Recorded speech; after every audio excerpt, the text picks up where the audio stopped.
ब्रह्मचर्य की शक्ति। एक प्रेरणादायक कहानी। पुराने समय की बात है। हिमालय की एक गुफा में एक युवक तपस्या कर रहा था। उसका नाम अर्जुन था। वह सांसारिक जीवन से दूर होकर आत्मज्ञान की खोज में लगा था। लेकिन उसका सबसे बड़ा संकल्प था ब्रह्मचर्य का पालन। अर्जुन बचपन से ही आत्मानुशासन में विश्वास करता था। जब उसके दोस्त खेलने कूदने में लगे रहते थे, वह ध्यान लगाता था। जब किशोरावस्था आई और उसके शरीर में बदलाव आने लगे, तब भी अर्जुन ने खुद पर नियंत्रण रखना नहीं छोड़ा। एक दिन गांव के एक बुजुर्ग संत ने उसे देखा और पूछा, बेटा, क्या तुम सच में ब्रह्मचर्य का पालन करना चाहते हो?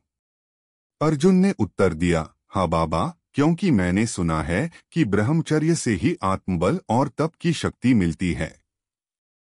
संत मुस्कराए और बोले, यह मार्ग कठिन है। केवल शब्दों से नहीं, मन, वाणी और कर्म से भी इसका पालन करना पड़ता है। क्या तुम तैयार हो? अर्जुन ने दृढ़ निश्चय से सिर हिलाया।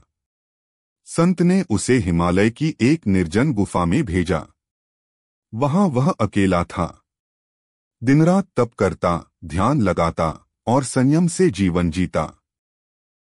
कई बार मन डगमगाने लगता, लेकिन हर बार अर्जुन अपने लक्ष्य को याद कर खुद को संभाल लेता। वर्षों बीत गए। एक दिन पास के गांव में एक बड़ा संकट आया। वहां की नदी सूख गई थी। खेती तबाह हो रही थी और लोग प्यासे मर रहे थे। गांव के लोग संत के पास पहुंचे और मदद मांगी।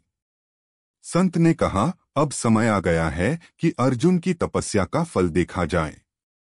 उन्होंने अर्जुन को गांव बुलवाया। वह जब वहां पहुंचा, लोग उसकी आभा देखकर चकित रह गए। उसका चेहरा तेज से दमक रहा था, आंखों में अजीब सी शांति थी। संत ने अर्जुन से कहा, इस सूखी धरती को अपने तप से सींचो। अर्जुन ध्यान में बैठ गया। उसने नदी के पुराने प्रवाह की दिशा में ध्यान केंद्रित किया और अपने भीतर के तप का उपयोग किया। कुछ ही घंटों में काले बादल घिर आए और जोरदार बारिश शुरू हो गई। सूखी धरती फिर से हरी हो गई। लोगों ने उसे प्रणाम किया। उन्होंने पूछा, हे महात्मा, यह चमत्कार कैसे हुआ? अर्जुन ने विनम्रता से कहा, यह कोई चमत्कार नहीं।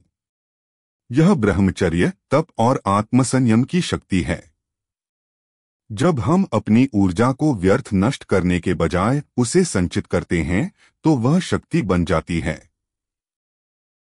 ऐसी शक्ति जो दुनिया को बदल सकती है। संत मुस्कराए और बोले, ब्रह्मचर्य केवल काम से दूर रहना नहीं है। यह अपनी इच्छाओं पर नियंत्रण रखना, अपने मन को साधना और अपनी ऊर्जा को ऊंचे उद्देश्यों के लिए उपयोग करना है। अर्जुन इसका जीता जागता उदाहरण है। उस दिन से गांव में ब्रह्मचर्य और संयम का महत्व फैल गया। युवाओं ने अर्जुन को अपना आदर्श मान लिया और अपने जीवन में आत्मसंयम को अपनाने लगे। सीख: ब्रह्मचर्य कोई साधारण व्रत नहीं, बल्कि आत्मविकास